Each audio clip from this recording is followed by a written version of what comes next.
Okay, so that's my signal to get started. That's my cue. So can I ask the volunteers, how many countries did you manage to count? My name is Daniela. I'm joining you from a very cold Glasgow in Scotland. Rahma has counted 49 countries. Lian counted 65.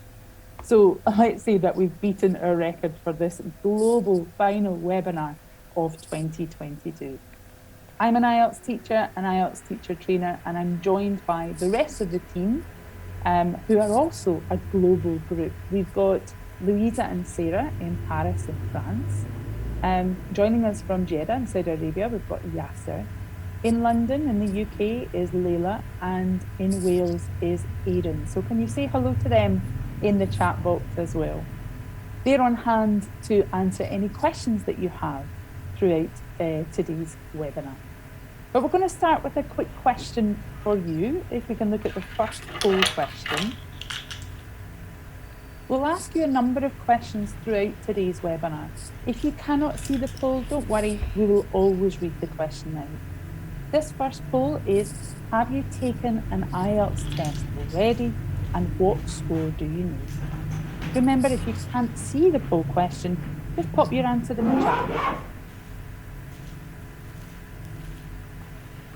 That question again, so have you taken an IELTS test already, and what score do you need? You can answer in the chat, like Lucietta.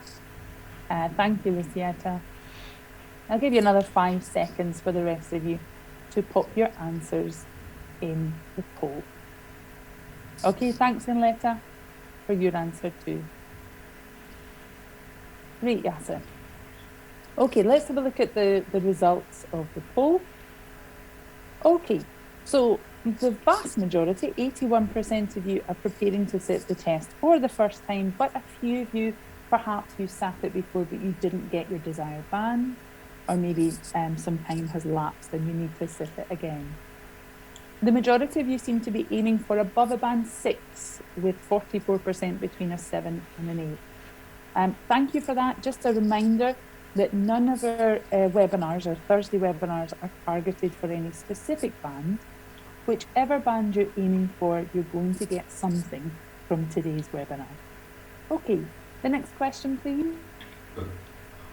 This question is about our webinars. So have you attended one of our British Council IELTS webinars before? And how did you hear about the webinar today?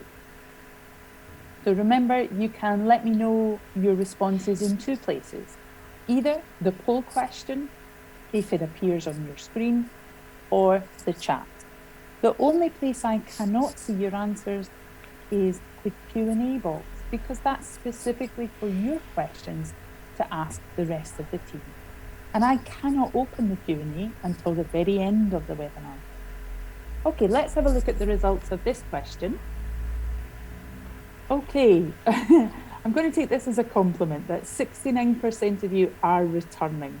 That we're obviously doing something right if so many people are coming back to these weekly webinars, but also we want to welcome those 31% of you who are joining for the first time. I hope it's the first of many, as we will be running these webinars every Thursday from January. And I see that you're finding out about the webinars from the British Council website. Great. I'll give you some more information about that website at the end of today's webinar. Okay, finally, the last question at this stage. Have you received the British Council IELTS study pack yet? And if you have you found it useful?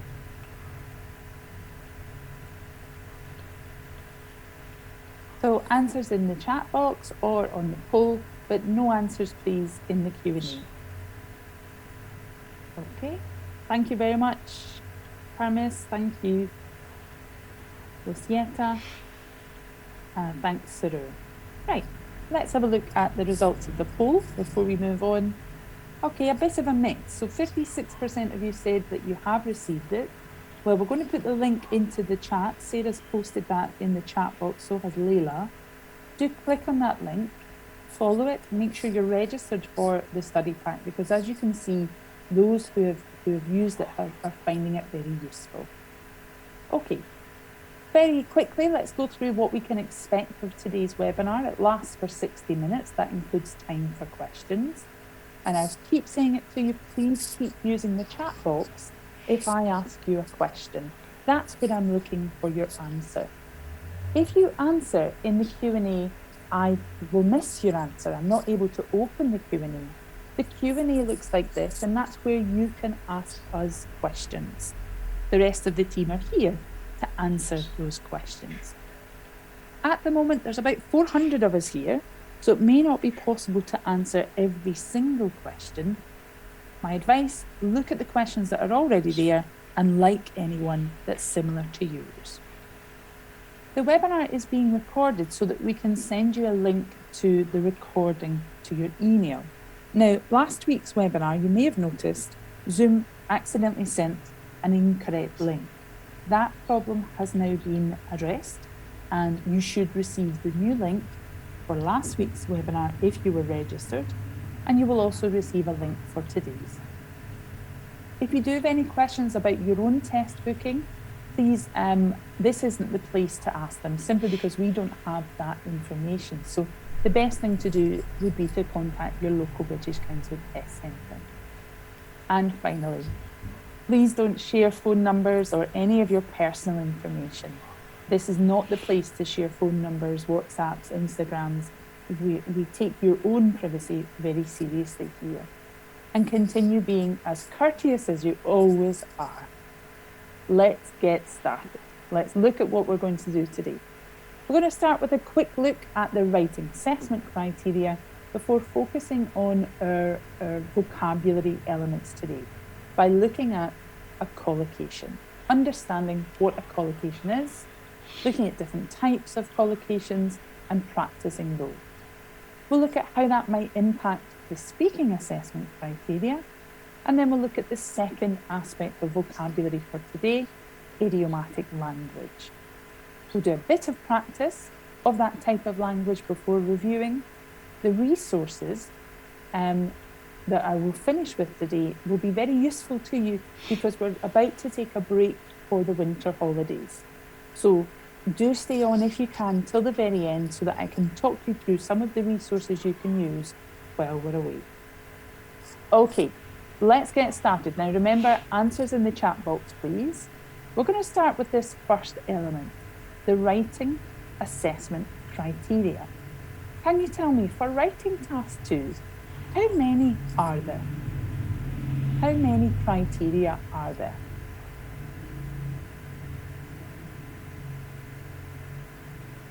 Remember, answers in the chat. Marisabella, not 6. Farham, you're right. Tishalini, you're right. Anna Maria, absolutely. There are 4. Can you remind me what they are? Can you remind me, what are the 4 criteria for writing task 2? Okay, a lot of you have mentioned task achievement.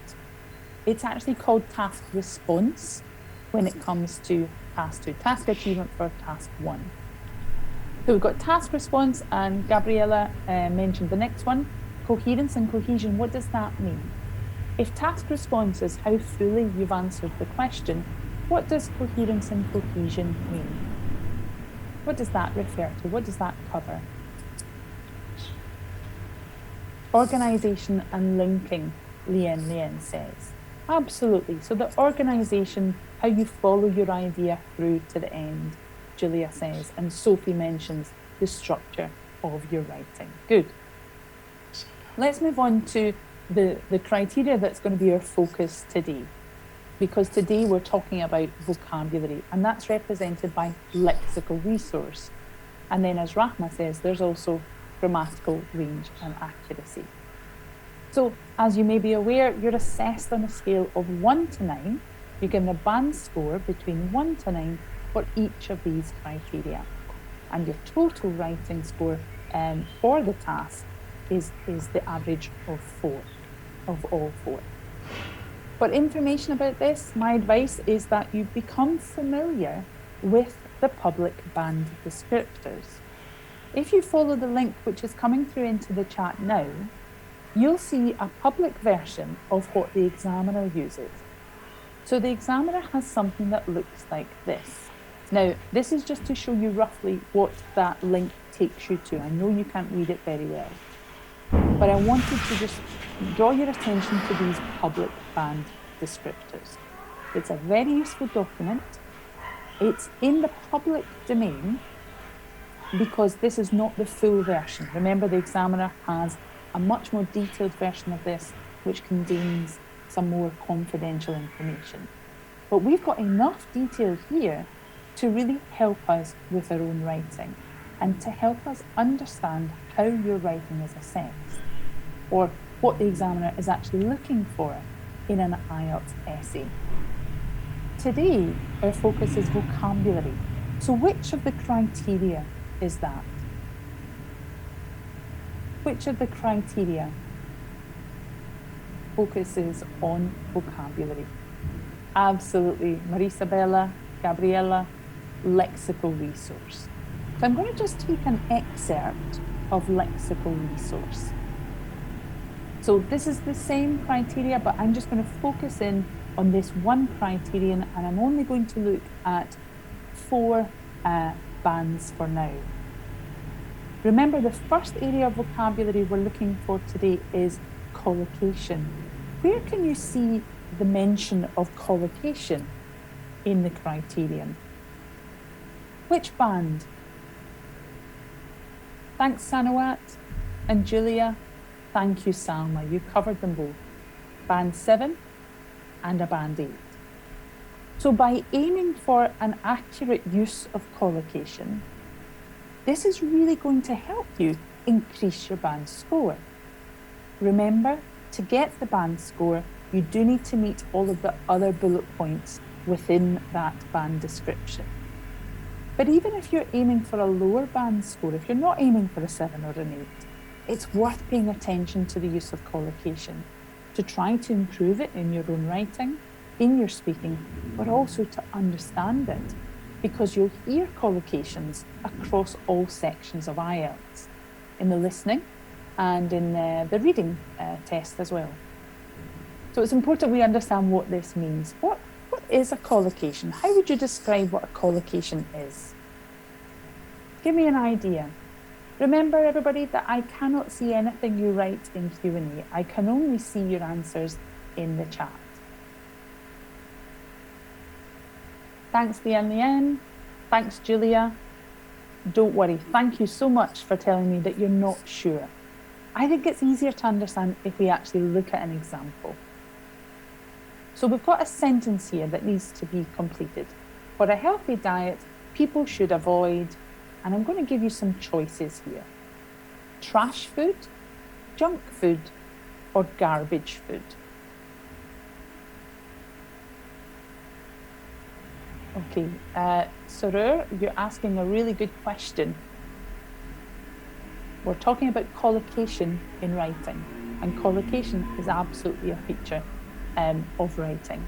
So what was your choice here? Junk food. Of course, junk food, a few of you are saying. Junk food.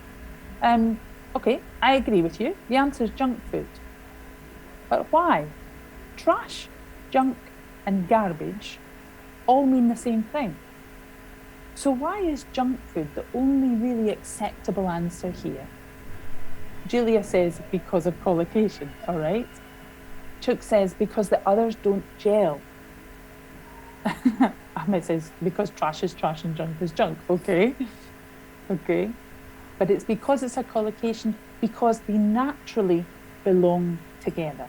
Words that are commonly used together. Words that it's more than just their semantic meaning, the individual meanings of the words. It's words that belong together. And that's what we mean by a collocation. Words that often go together, and we can think of them like a single unit. And we want to learn them like that. Would you like to do a little bit of practice of this? Yes? Okay. So for collocations, we want to just try to practice so that we can get familiar with them. But there are ways of breaking them down. let's look at the first type of collocation today. In the mornings, I generally get up and have something before breakfast.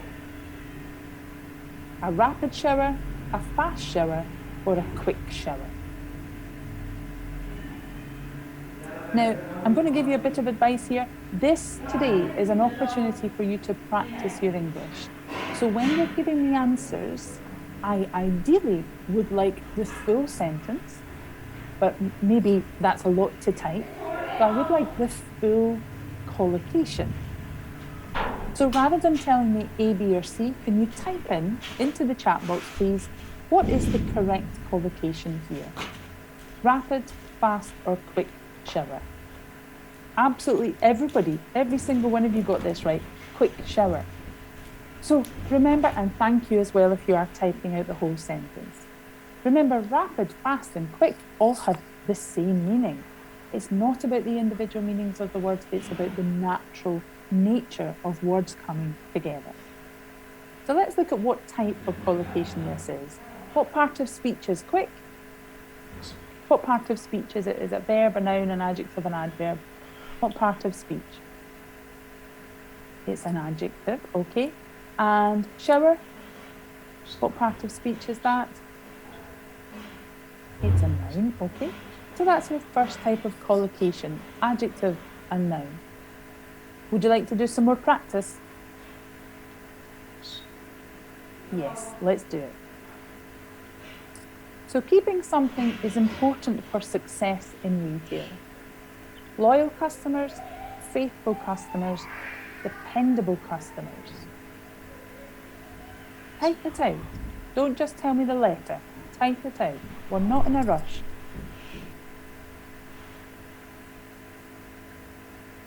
Can I just ask you to make sure that you are typing your answers in the chat box, not in Q&A, because remember, I cannot see anything that you type in Q&A. Okay, we've got a bit of a mix of answers, but the majority of you have found the answer here. Keeping loyal customers is important for success in retail. Again, that's a collocation. Next one. Something is essential for children's health. Is it steady exercise, consistent exercise, dedicated exercise, or regular exercise?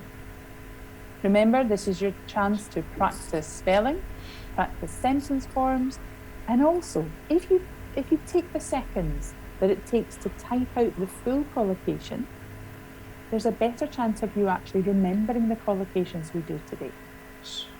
Lovely, thank you so much. Very good, I'll give you another 5 seconds. Very nice, okay, absolutely. Regular exercise is essential for children's health. Again, this is a collocation, adjective and noun that just belong together.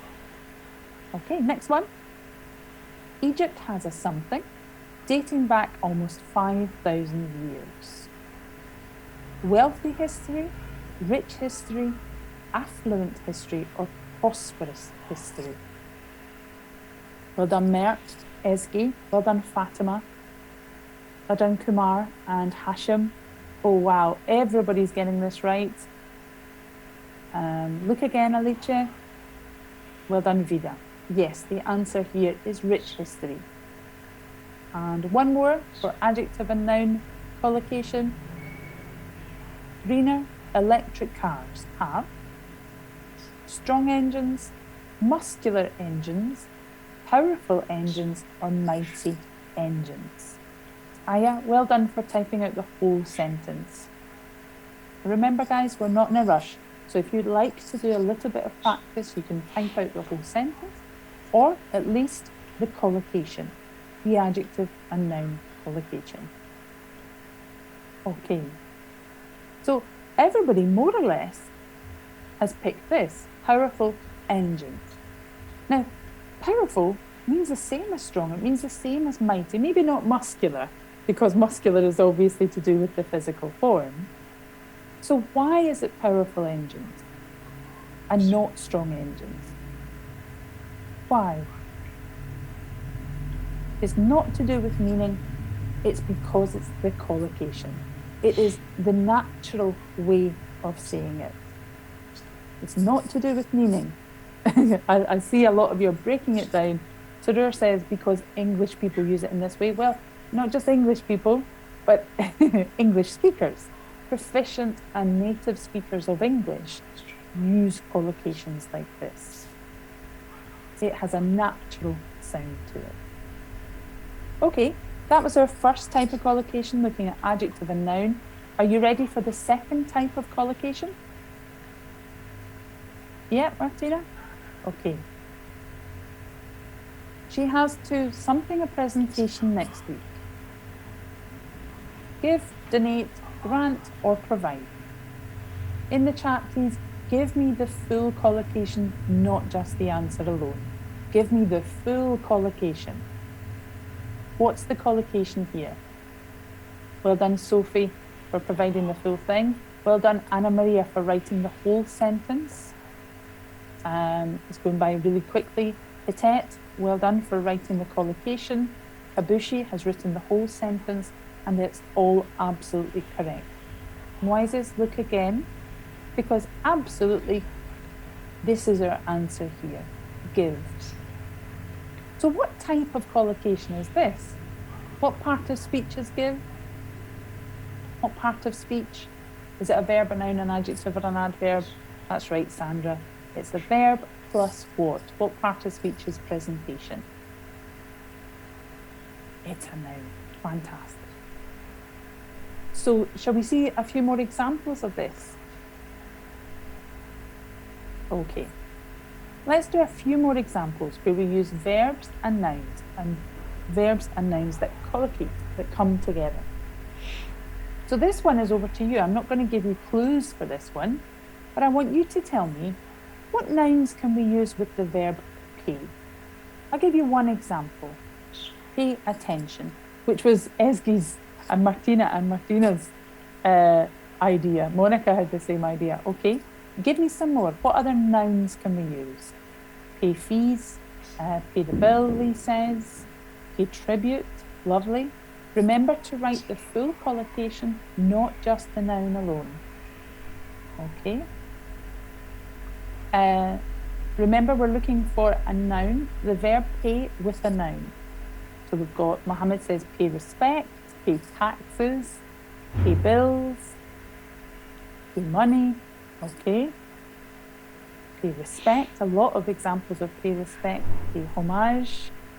Okay, great, fantastic ideas. I have pay cash, pay a fine, perhaps pay a penalty, pay interest, pay the bill. A lot of you said that early on. And pay by credit card. All right. Ahmed asks, I don't know the logic behind paying attention because attention is not money. This is exactly what we're talking about today. That it's not about the semantic individual meaning of the words. It's about words that just belong together. Shall we see another verb and you can give me some more ideas? Let's try this with a different verb this time. Save. I'll give you a first example, save money. Give me something else. And remember to write the full collocation in the chat, not just your noun.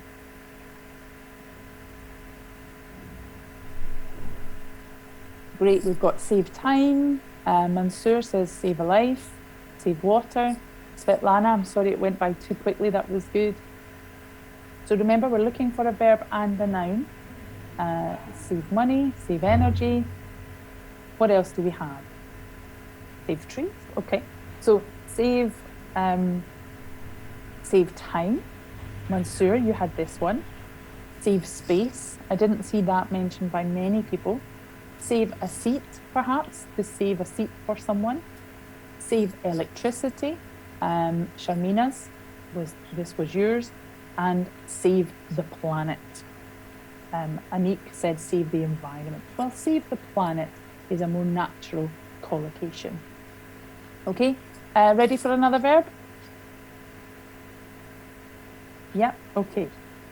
Tell me the things that you can use with break. So for example, break a window. Yes, Farah, I can see your answers. Tell me the things you can break. So we've got break ice, break a bone, break a heart, break a record. Okay, break rules, break a habit. Very nice.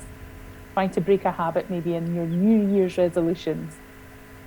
Break news, break stereotypes. How lovely. Okay. So I have break the law. I think a lot of you had rules. Anushka, you had rules. Break a record was one of the ones mentioned early on. Break a leg, Louisa has mentioned. Break the rules and break a fast.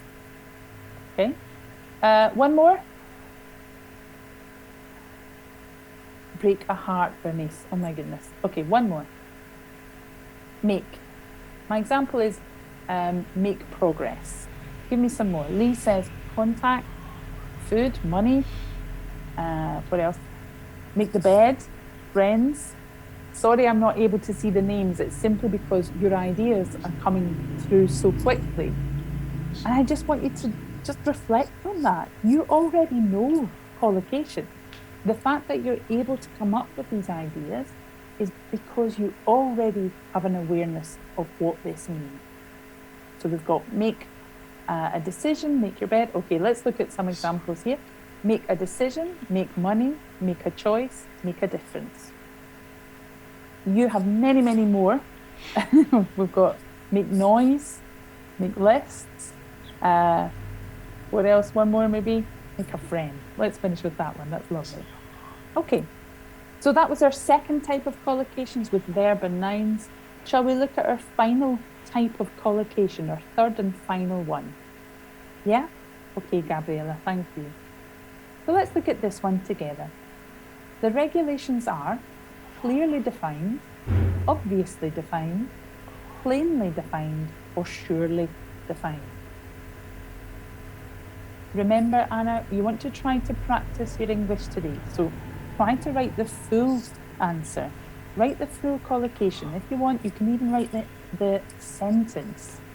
A few of you are doing that very well. Well done, Aya, for writing the sentence. Well done, Mohammed, for writing the full sentence. And so did Winnie. And you're absolutely spot on. Our answer here is clearly defined. Okay.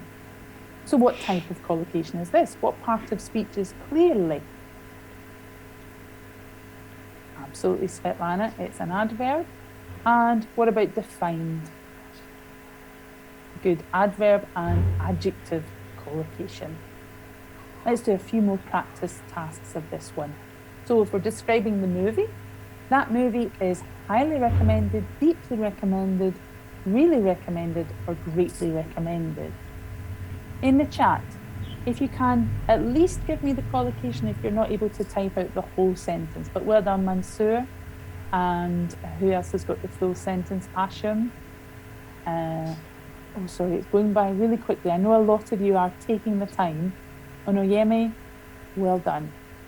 Everybody, all of you, who've correctly identified this and have taken the time to actually type it out, I have to commend you on your beautiful spelling. This is a word that I struggle to spell. I struggle with double letters sometimes, and I always have to double check. But because of this double N here, well done. Take a note of this spelling. You're right, that movie is highly recommended. Let's try another one. University entrance exams are something in my country. What do you think? Savagely competitive, highly competitive, furiously competitive, or passionately competitive. If you want, you can try to type out the whole sentence or just type out this collocation, the adverb and adjective collocation. Pay attention to the spelling. This is another one that often my learners struggle with because of the spelling of competitive. It's two I's. I'll give you another few seconds to choose your answer. But really, most of you have got this absolutely spot on and very, very quickly. So well done for identifying highly competitive. Okay, last one. The test was something. Everybody got an A. Comically easy, foolishly easy, ridiculously easy, or stupidly easy. Okay. So trying to put your answers in the chat, please.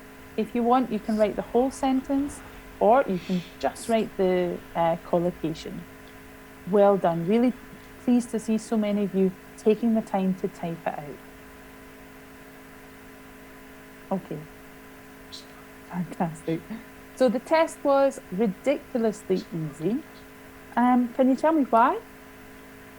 Comically, foolishly, ridiculously, stupidly, all have the same sort of meaning.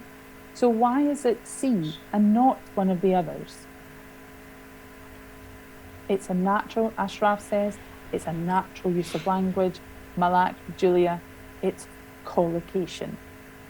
It's not that it's colloquial. It's not. Colloquial means something different. It is a collocation. It's a natural use of language. Words that belong together. Well done. And Gleta says it's just a collection of words that belong together. Bernice says it's more appropriate. Fantastic. Well, tell me now, are you ready for a quick test? Yes. Okay, great. I just want to go back to that comment. A comment was made earlier on that these are too informal. They're not appropriate for writing. Well, collocations can be both formal and informal. It depends on the language that's being used. And actually, we're focusing in this section of the webinar on writing because collocations are a feature of writing in Task 1 and in Task 2. And the example I'm going to show you is actually an excerpt from an essay. This is taken from an IELTS Task 2 writing essay. What's missing here is the first part of 3 collocations. So I think you know the task here. In the chat box, please, I want you to give me the answers. Mark them 1, 2, and 3. The answer could be a verb, an adjective, or an adverb. And you have 40 seconds to put your answers in the chat. Your time starts now.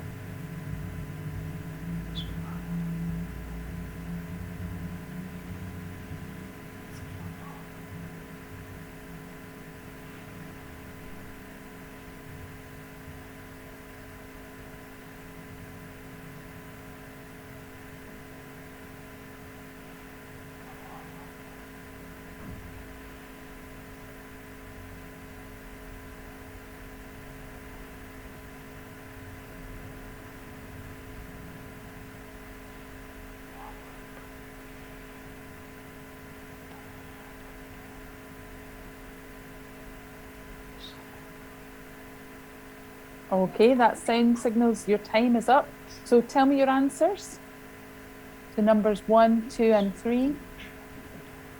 Very good. Well done, Ahmad. Yuma. Well done, Sanayon. Excellent. So let's check your answers. Number 1, make a difference.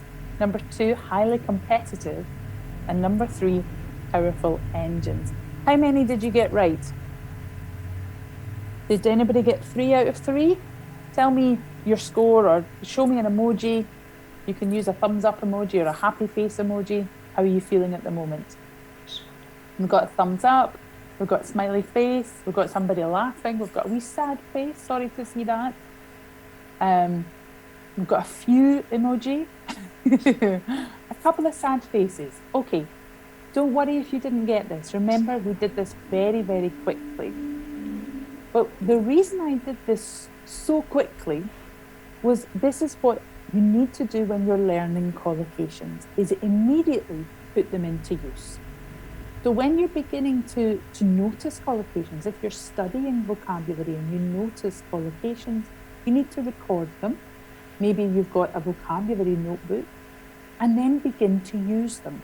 Because only when you start using this vocabulary, these collocations, or similar collocations, do you become comfortable with them?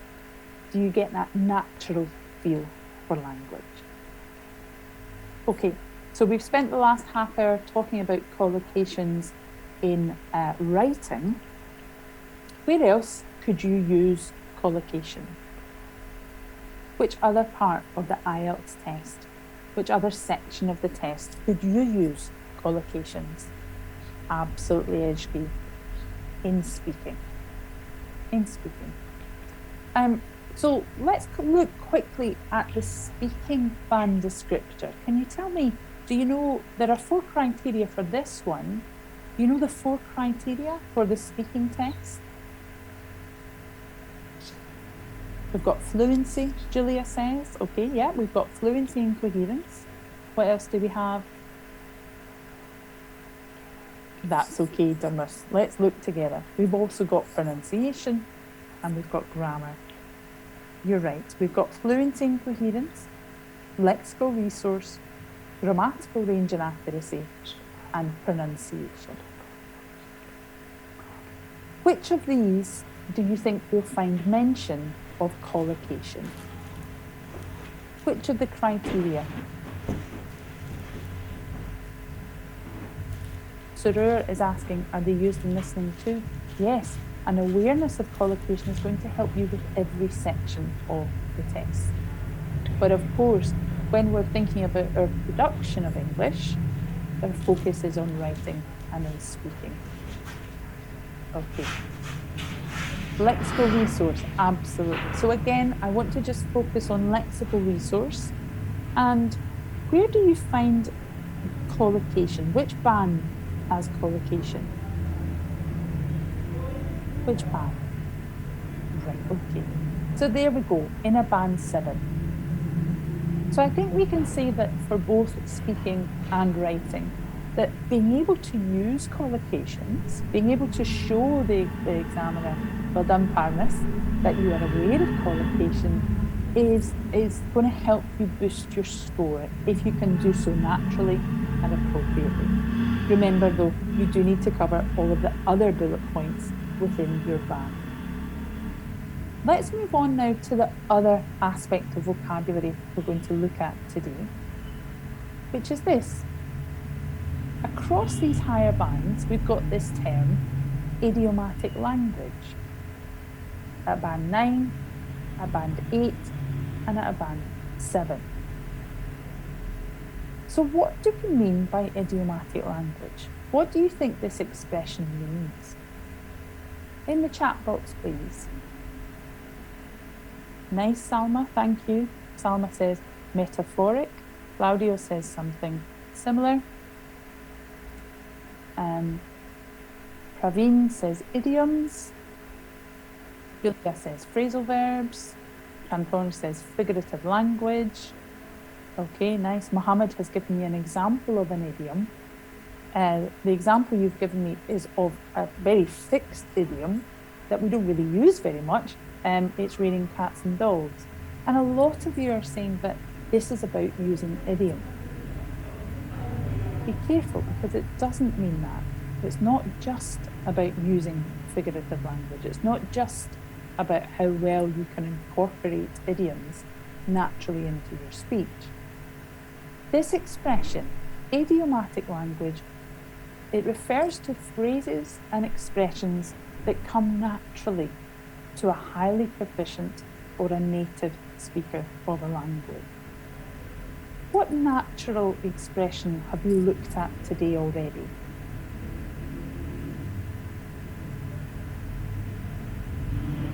What natural expression did we start today with? Collocations, absolutely. So a collocation, for example, break your leg. A collocation is an example of what we call idiomatic language. And it's an expression, a natural expression, that a highly proficient, a very strong speaker of a language would be able to use naturally. A couple of you mentioned as well phrasal verbs, to break something down, for example. That's also an example of idiomatic language, and both of these are used in speaking a lot. They're used in speaking by proficient or native speakers, And it's what the examiner's listening for, expressions like these that show that you have a natural use of English. It's not about using a list of idioms. However, we do still have idioms. You're right. Idioms can come under this category. For example, to break a leg. And metaphors, you mentioned earlier on, can come under this category. But what's the difference here? What do you think the difference is between collocation phrasal verbs, those phrases in black, and idioms and metaphors, those phrases in blue? What's the difference between them? Maybe think about how we use them, or what they represent. Okay, let me ask you another question. Which do you think is more literal? The expressions in black or the expressions in blue?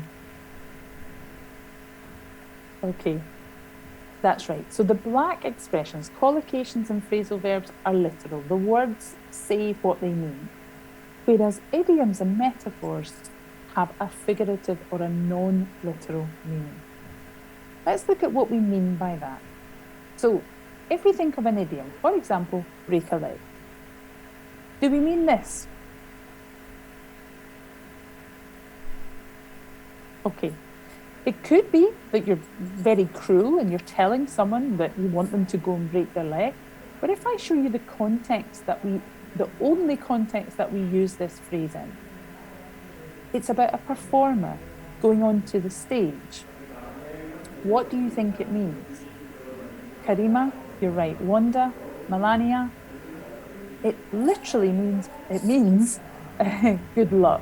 I need to correct myself from saying literally, but it means good luck. Because it's not a literal expression. It's a phrase, a short fixed phrase that has a special meaning that is different from the literal meaning of the words alone. And that special meaning is from the context. So we don't really know what it means unless we have the context. It does seem a bit rude. It does seem a bit rude unless we're given the context. Think about this as a metaphor to describe someone as a broken man. After he lost his job, he was a broken man. Does it mean that he was literally broken? Did he have broken bones? No, it doesn't mean that. What does it mean? Somebody says he's upset. Maybe more than that. It's how he feels, Mewish says. How he feels, it describes his emotional state. Okay, that's lovely. He was broken from the inside. Yeah, so this idea of being dejected, depressed, feeling unable to do anything. Because what's the context we're being given here? What's the context in the sentence? How do we know what this means? He lost his job. It's to do with something bad in his life, right? Okay. So a metaphor, like an idiom, is a non-literal use of language, and it's something we use to describe the qualities of something. So the quality of how he's feeling, his emotion, and sometimes we use comparison to do that. But how do we know what the metaphor means? What do we need to understand what the metaphor means?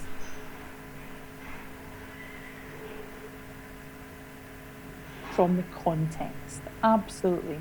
And Helena, this is what makes them very similar to each other, that you need to understand the context to be able to understand the use of metaphor or idiom. And it can be very difficult to use these, because if you get it wrong, or if you use too many, it actually has the opposite from the desired effect. It actually sounds very unnatural. So let's do some practice with some more common idiomatic expressions. His boss gave his project what? I'm going to give you a clue. What do you think? It's not the green signal, because that would be incorrect. It's the green light. Good. So the green light means the go ahead, permission to do something. So in this example, we've got a project being given the green light. What else do you think we could give the green light to? What other, give me another scenario where we could use this expression to give something the green light. A plan, Joanna says, okay? So the plan was given the green light. Melina says, an idea, the idea was given the green light. Okay, good. If I said green signal, does that have the same meaning? No. So with idiomatic language, we need to be very careful and exact with our use of language. Otherwise, it's completely incorrect. Let's try another one. I hadn't heard anything after my interview, so the job offer came, and I've given you a clue. Any ideas? Well done, Gabriella. I hadn't heard anything after my interview, so the job offer came. Joanna, you've got it. Louisa, you've got it. Okay, I'll give you some options. Is it into the blue, out of blue, or out of the blue? Okay, it's the third one, out of the blue, which means, what does it mean? What does it mean? Somebody said, from nowhere, unexpectedly, it's a bit of a surprise, isn't it? Would it be correct if I said out of blue? No. So even a slight change, even the omission of forgetting the article, means that it's incorrect. And the reason I'm drawing your attention to that is it's so important that if you are going to use idiomatic language in your own speaking, you only use it if you're 100% sure that it's accurate, that all the parts of it are in the right place, and that it suits the context. Let's see another couple of examples. I'm sure I've passed the I'm sure I've passed.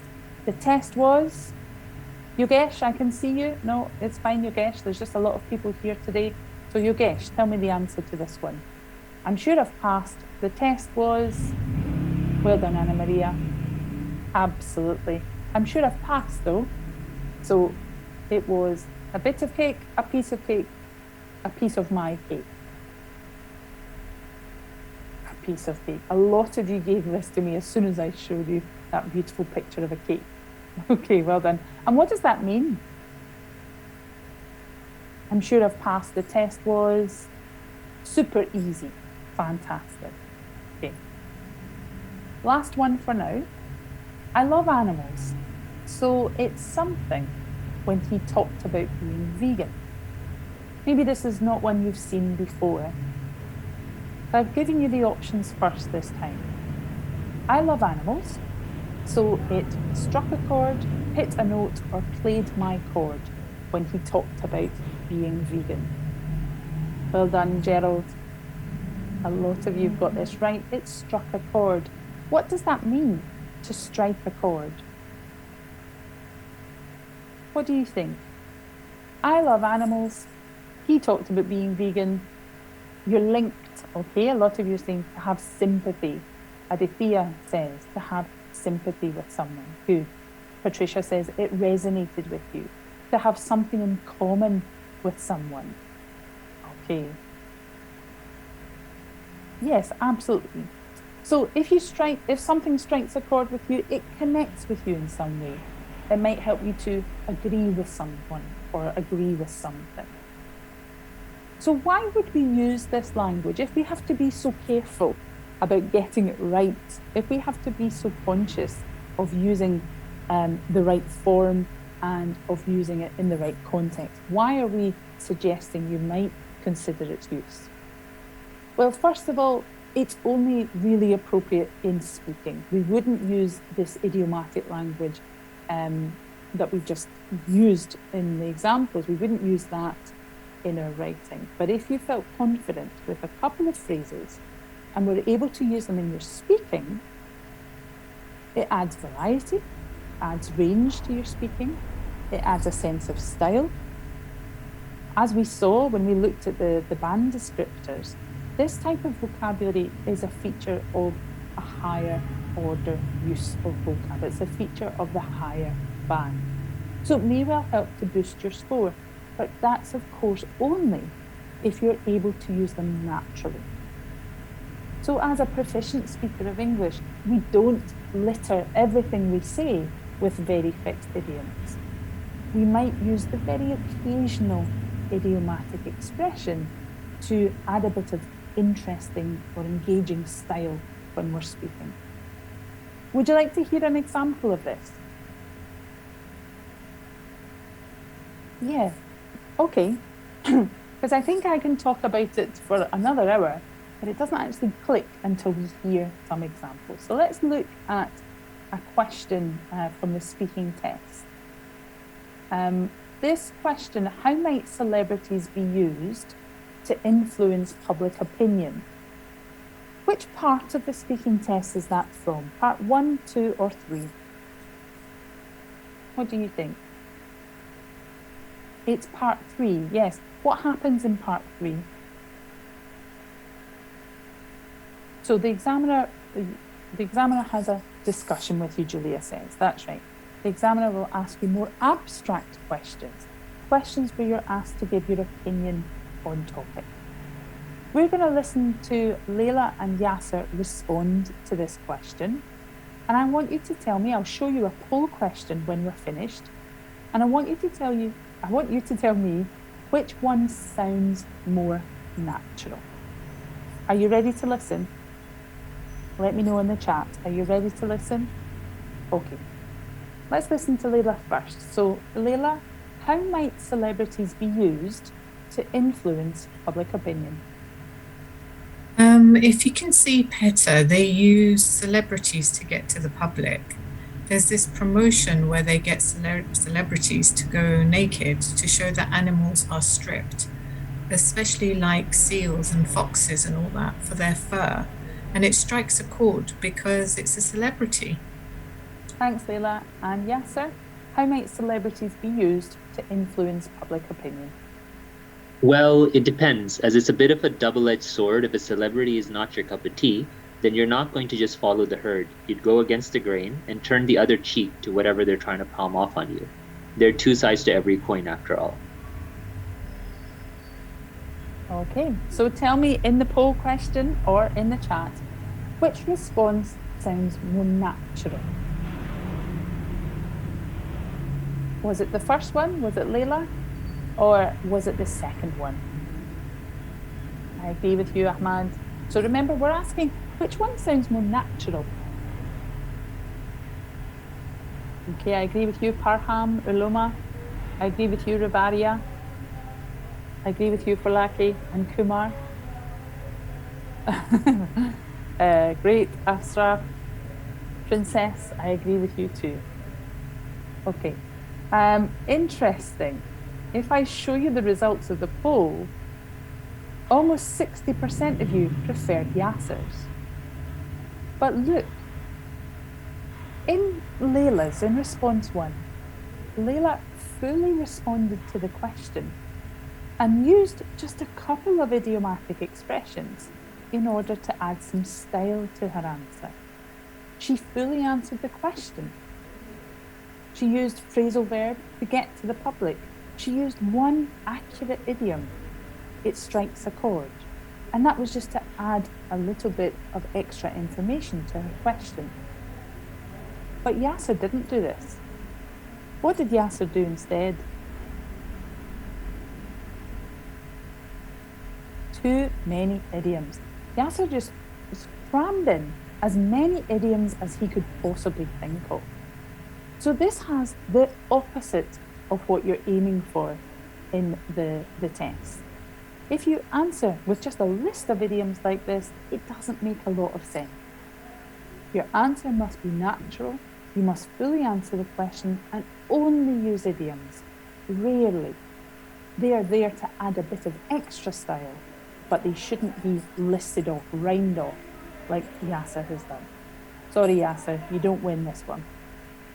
Okay, so just a reminder to become familiar with all of the assessment criteria for both writing and speaking that we looked at today. When you're thinking of collocations, it's a good idea to think of them as a unit, the two words that belong together, rather than as individual words. Collocations are appropriate in both speaking and writing. You can use them both there. But also being aware of collocations is going to help you across all other sections.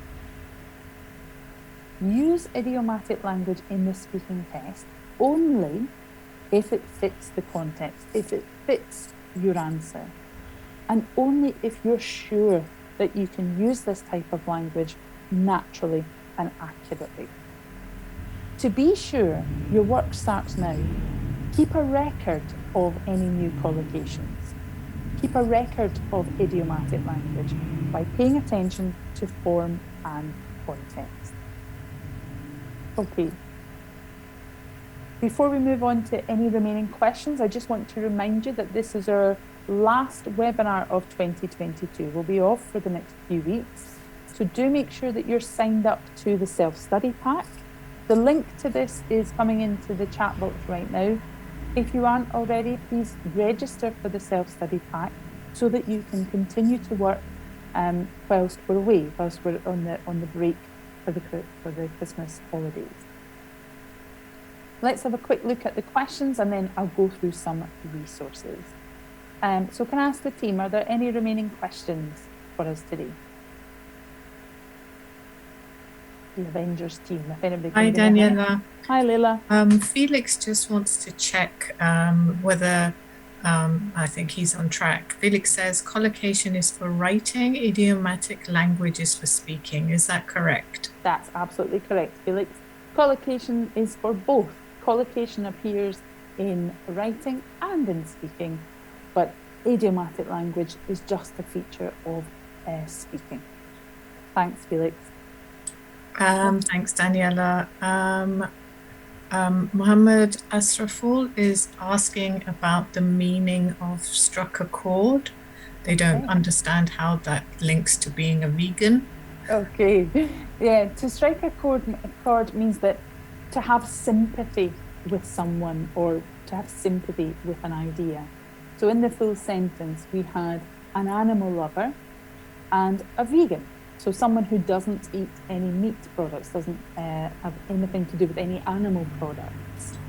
And those two have something in common. They have a sympathy, they're connected with each other. So that's what it means by to strike a chord. It means something, it resonates, it connects people. To strike a chord.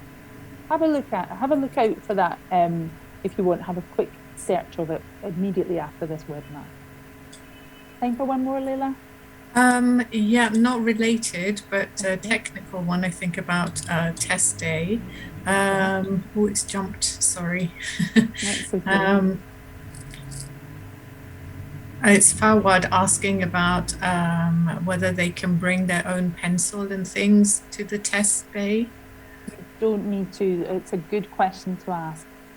What we will do is we'll put some links in the chat which will lead you to Take IELTS, our website, and you can find detailed information about what's expected of you on your test day.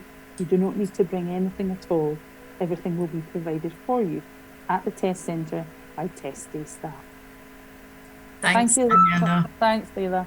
Okay, so bear in mind this is our final webinar of 2022, so don't go anywhere. Please just stay for 2 minutes, just 2 more minutes, because I want to make sure that you've got the resources to help you continue to study without us while we're all away. That website I mentioned is takeielts.org. That's where you'll find detailed information about what to expect on your test day, as well as further support materials. You can download free practice tests from there, and you can also find our up-to-date webinar schedule from January. Also, in the chat, you'll see a link to our official Facebook page. Do join the Facebook page, as we have IELTS experts there ready to answer your question. In the chat box as well, you'll see a link to the on-computer familiarisation test. So if you're still undecided about which type of test, which mode of test, do try both of these before you make your decision. You'll see a link as well to Road to IELTS. Thanks, Leila, for these links. Road to IELTS will give you some activities, hints and tips to help you as you prepare. I think a really good thing to do is to download the IELTS Prep app, which gives you information and activities, as well as extra practice tests that you can buy. You can also find on takeielts.org some extra books and study guides, but I want to just finish today by talking about Learn English. So our website, British Council website, Learn English, is going to help you expand your vocabulary, as well as get some extra skills practice. We're away now. This was our last webinar of 2022. We'll return on Thursday, the 5th of January. You can find our webinar schedule up on takeielts.org at the start of the year. But I just wanted to say, I know so many of you come to these webinars almost every week, how much of a pleasure it is on behalf of everyone, all the Avengers team and everybody who helps organise these webinars. Thank you so much for contributing every Thursday, and we hope to see those who joined us for the first time today again in the new year. Have a wonderful break if you're able to get a holiday at all, and may I be the first to wish you a happy new year. We'll see you in January. Take care. Bye.